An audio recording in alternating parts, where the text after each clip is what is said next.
दोस्तों, ज़िंदगी इंसान को क्या क्या रंग दिखाती है। जब वो जवान होता है तो वो इतना मदहोश और मगरूर होता है कि इसे एहसास ही नहीं रहता ये जवानी सदा टिकने वाली नहीं है। जवानी ढलेगी तो बुढ़ापा आएगा, फिर पता नहीं आखिरी दिनों में शरीर साथ दे या न दे। हमने कई नामवर फिल्मी हस्तियों को आखिरी दिनों में बहुत ही ख़राब और कठिन हालात से गुजरते हुए गुमनामी की ज़िंदगी गुजारते हुए देखा है, लेकिन दिलीप साहब इस मामले में खुशकिस्मत थे कि उन्होंने अपनी सारी ज़िंदगी ऐश व आराम के माहौल में गुजारे। वैसे तो इनके आखिरी साल भी आराम से गुजरे, मगर इनकी सोशल ज़िंदगी में बदलाव आ गया था और इनके घर में जो हर वक्त गलगला रहता था, जो रौनकें होती थी, वो सायरा बानू ने दिलीप कुमार की निगहदाश्त के बहाने इनसे छीन ली थी। वो दिलीप कुमार जो सियासी और समाजी कामों में हर वक्त मसरूफ़ रहते थे, वो दिलीप कुमार अब सिर्फ घरेलू मसलों में उलझ कर रह गए थे। एक वक्त था बड़े बड़े अफसर, हुकूमती अहदेदार, बड़े बड़े प्रोड्यूसर, डायरेक्टर लाइन लगाकर इनसे मुलाकात के लिए खड़े रहते थे, लेकिन आखिरी अय्याम में कुछ फिल्मी पार्टियों में शरीक होते भी तो सायरा बानू साए की तरह इनके सर पर सवार रहती। सायरा बानू की मर्जी के बगैर कोई दिलीप कुमार से बात भी नहीं कर सकता था। दिलीप साहब की बाईपास सर्जरी तक वो शेर की तरह धाड़ते थे। जब वो घर आते तो घर में सब इधर उधर दबक जाते थे। किसी फिल्म की शूटिंग पर स्टाफ को पता चलता दिलीप साहब किसी बात पर नाराज़ हो गए हैं तो फिल्म के सेट पर खलबली मच जाती थी। लेकिन सायरा बानू से शादी के बाद हालात तब्दील होते गए।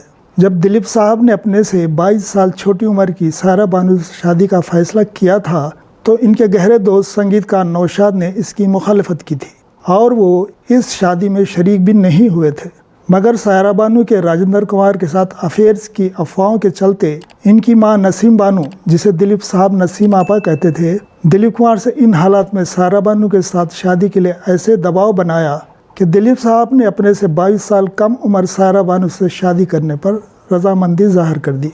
जबकि दिलीप साहब के भाई बहनों में सिवाय नासिर खान के कोई इस शादी पर राजी न था। लेकिन नसीम बानू ने पहले दिलीप कुमार को सायरा बानू की सालगिरह पर राम और शाम की शूटिंग छोड़कर आने पर मजबूर किया। उसके बाद सायरा बानू के साथ वक्त गुजारने का मौका फराहम किया और चट मंगनी का ऐलान कर दिया। इसके बाद आनन फानन शादी की तारीख फिक्स कर दी और जल्द ही शादी हो गई।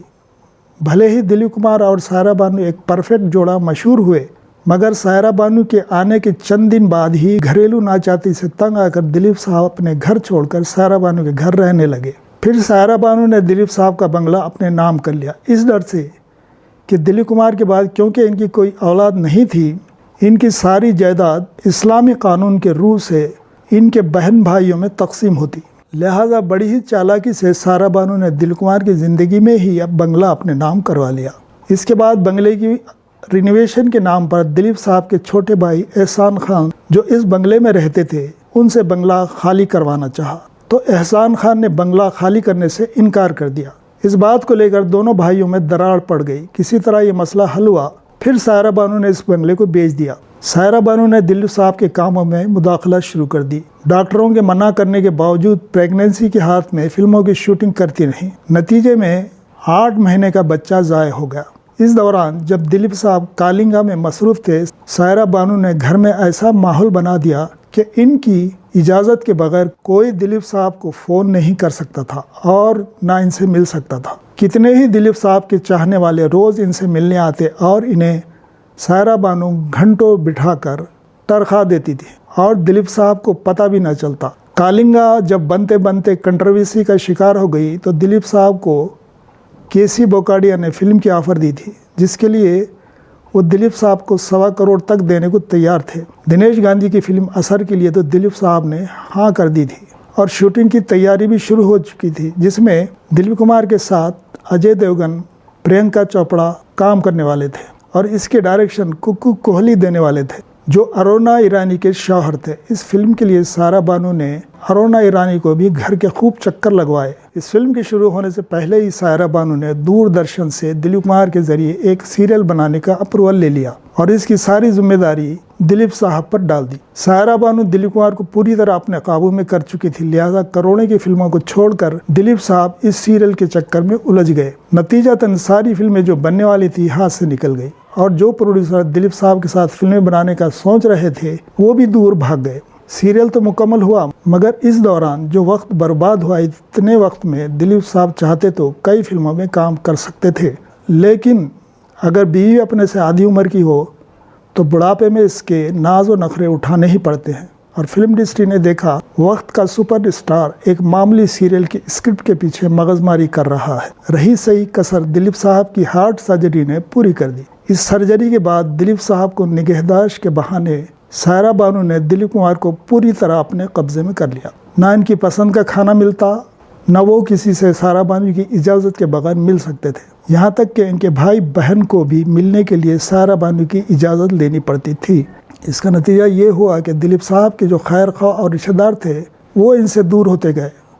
2012 के बाद दिलीप साहब किसी पार्टी में जाते, सायरा बानू इनके सर पर सवार रहती, कोई इनसे बात करना चाहे भी तो मना कर देती। दिलीप साहब को आमलेट और पकोड़े बेहद पसंद थे, मगर घर में बनने के बावजूद दिलीप साहब को सायरा बानू के हुक्म से हाथ भी नहीं लगाने दिया जाता। सायरा बानू ने सीरियल की शूटिंग के लिए बंगले को कबाड़खाना बना दिया था। दिलीप साहब जैसे बादशाह आदमी का ये हाल हो गया कि अगर कोई मिलने इन तक पहुंच भी जाता तो मेहमान को बिठाने के लिए बंगले में जगह भी न मिलती।